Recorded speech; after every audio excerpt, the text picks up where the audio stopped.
অভয়নগরে গ্রামবাসীর আয়োজনে ষাঁড়ের লড়াই অনুষ্ঠিত হয়েছে।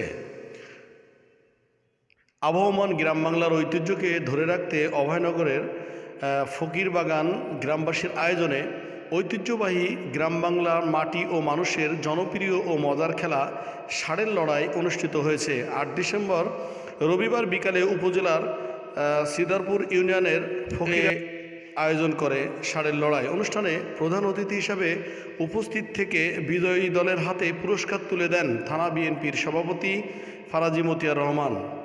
এ সময় বিশেষ অতিথি হিসেবে উপস্থিত ছিলেন পৌর বিএনপির সভাপতি আবু নঈম মোড়ল, থানা বিএনপির সাধারণ সম্পাদক কাজী গোলাম হায়দার ডাবলু, পৌর বিএনপির সাধারণ সম্পাদক রেজাউল করিম মোল্লা, থানা বিএনপির সাংগঠনিক সম্পাদক কামাল হোসেন, সাবেক যুগ্ম সম্পাদক অ্যাডভোকেট শহীদুল ইসলাম, সাবেক সাংগঠনিক সম্পাদক নোয়াব আলী সর্দার, সিদারপুর ইউনিয়ন পরিষদের ভারপ্রাপ্ত চেয়ারম্যান বিএনপি নেতা মাসুদ রানা, ইউনিয়ন বিএনপির সভাপতি মঞ্জুরুল ইসলাম মোল্লা, সাধারণ সম্পাদক মাহমুদ কবির, সাংগঠনিক সম্পাদক জাকির হোসেন, বিএনপি নেতা শাহজাহান মল্লিক।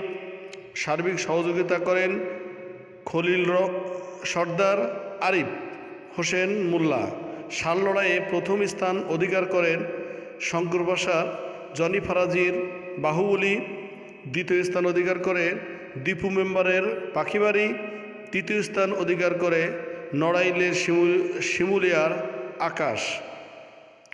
এই ষাঁড় লড়াই দেখতে অত্র অঞ্চলের বিভিন্ন গ্রাম থেকে প্রায় কয়েক হাজার দর্শক মাঠের চারিপাশ দিয়ে কানায় কানায় পরিপূর্ণ হয়ে তারা ষাঁড়ের লড়াইটি উপভোগ করছিল।